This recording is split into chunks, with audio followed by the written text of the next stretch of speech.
What you are about to see may be unsuitable for children. There's no swearing. It's just the examples brought up in this video are so frustratingly stupid, it may affect their cognitive abilities. Please proceed with... Please... Can I get some help? Suck in your gut. You do this every time. I do not.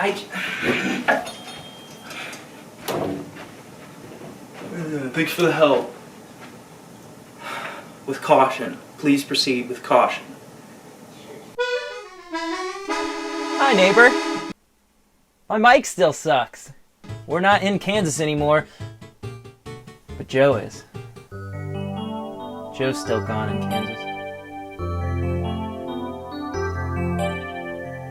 Anyways, the National Collegiate Athletic Association, also known as NAA, Can't Allow Anything, is a governing body that oversees college athletics in the United States, and they've been known to have some suspect rules.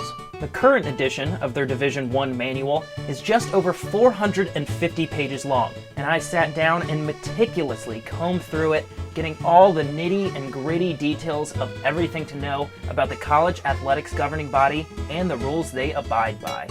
And they have made some stupid rulings.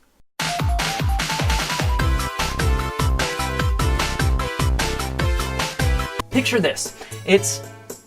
Hold on, I need to get my storyteller stance.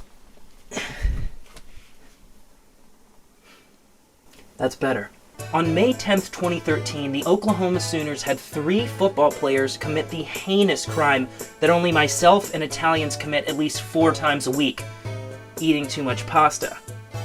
It was at a graduation banquet, and Oklahoma later self-reported the incident as a violation to the NCAA, assumably looking at their incidental benefits section of the rulebook, and ordered that the players must donate the cost of the pasta to a charity of their choice.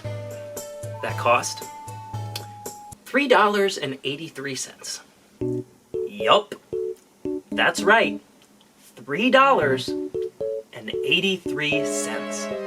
$575 worth of pasta, 150 people, bada bing, bada boom, $3.83.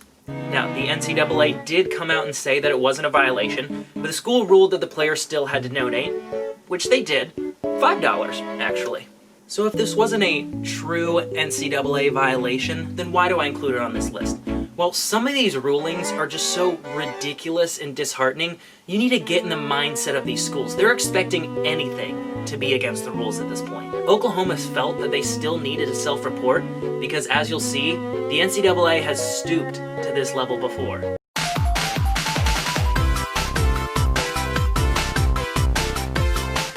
We all forget things when we travel, whether it's not enough underwear or too much underwear, or your glasses or a toothbrush, whatever it may be. It's something we've all done. Well, in the fall of 2013, the father of an Oregon Ducks football recruit did just that. He forgot something, a razor and some shaving cream. But don't worry, sir, don't worry, we got you. An Oregon game day staffer can just run out and get you one. So he runs out to the store and picks up the father of a new recruit a razor and a can of shaving cream. Boom!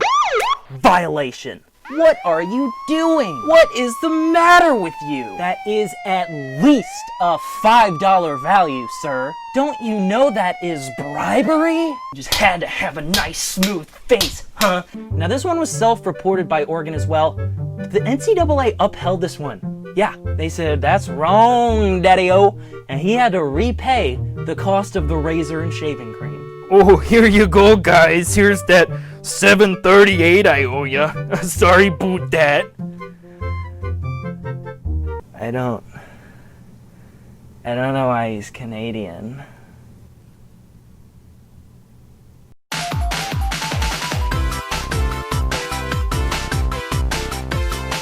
The NCAA loves a good chance to let the masses pick up their pitchforks. And in 2013, they really outdid themselves.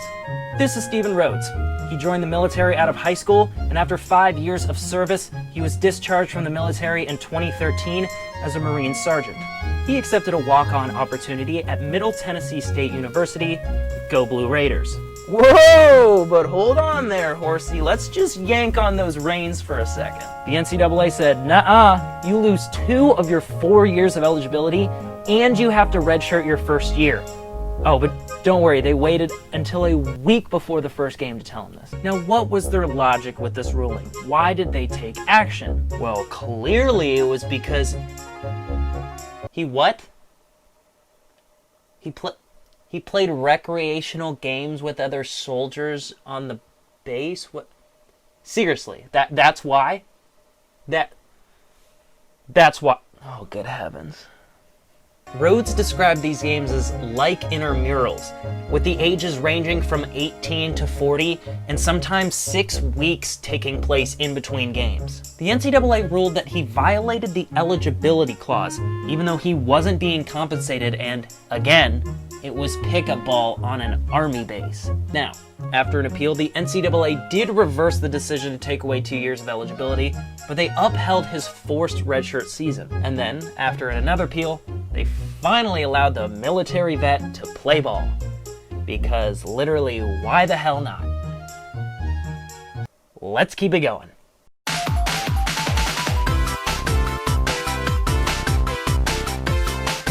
Having your likeness stolen isn't cool, and the NCAA totally agrees with that.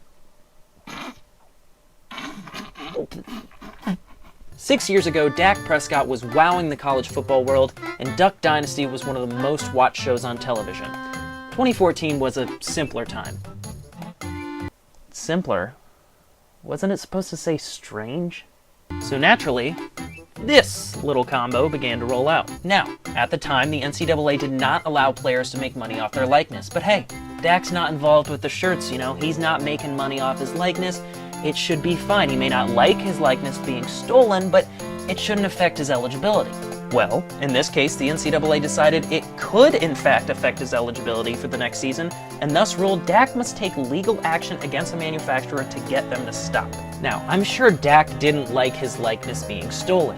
Like his likeness, wow. But then to require him to have to go out and sue this person, or otherwise risk losing a year of eligibility, it's just crazy, man.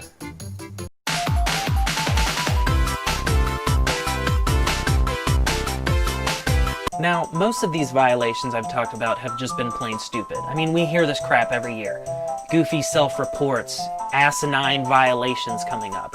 I mean, it would be like if I did that bit about me talking to myself editing again. Yeah, it would be. Seriously, we're doing this bit again? I think it was funny last time. Yeah, but we can't do this every single time. It won't hold up. Yeah, but you don't know that if we don't No, try. but that's what I'm saying. There's no point. It's not going to be funny eventually. Well, eventually it will stay funny, and this joke has become too meta.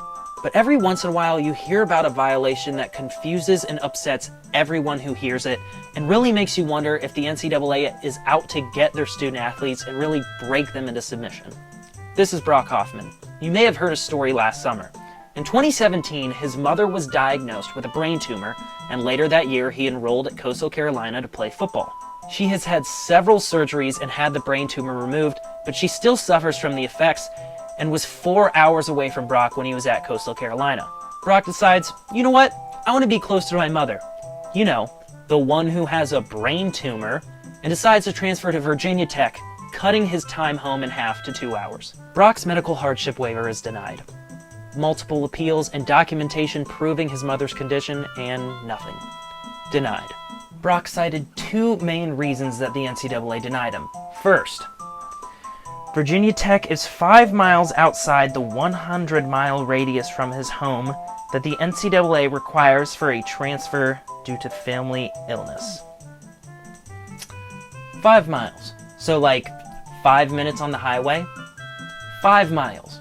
His mother had a brain tumor. The NCAA has the power to do whatever they want. They can override this. Did they? No. Why? I don't know. But just wait for reason 2 because, oh, it gets better. Reason 2. The NCAA determined his mother's condition has gotten better since he's been at Coastal Carolina. Yeah, seriously. One of the factors in denying the appeal was that the NCAA said his mom Stephanie was getting better. The nerve of that woman, right?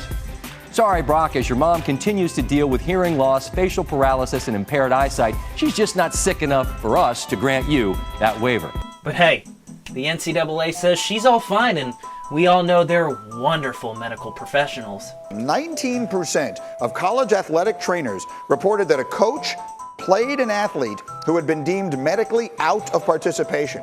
Yes, I understand why the NCAA has certain rules in place. It's crap like this that seriously ruins these players' lives, and for what? So the NCAA doesn't have to do their job and look at case by case, and instead they can just throw the book at the player and not have to worry about doing their jobs? The irony is that they could have applied for a waiver because Brock's coach, who recruited him at Coastal, stepped down in January, but they chose the medical hardship route because, well, if your mom is recovering from a brain tumor, isn't that what this is? Nope. Sorry. And this isn't the only instance of this crap. Multiple players have been homeless, have gone without food, and because of the NCAA's rules, they can't get help. Antoine Turner for Boise State was homeless, and when the Boise State fans found out, they wanted to raise money to help get him off the streets, but NCAA rules restricted them from doing so. Silas Nasita of Baylor, who came into school already homeless, was ruled ineligible for accepting housing and food.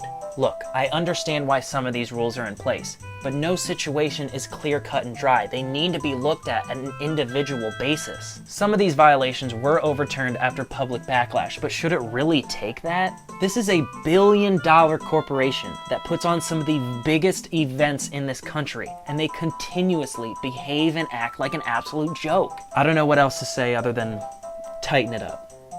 Thanks for watching. Sheesh. I got heated, but it just makes me so mad, you know? I do miss football, though. I'm prison poorly. The worst. Locked up by the NCAA.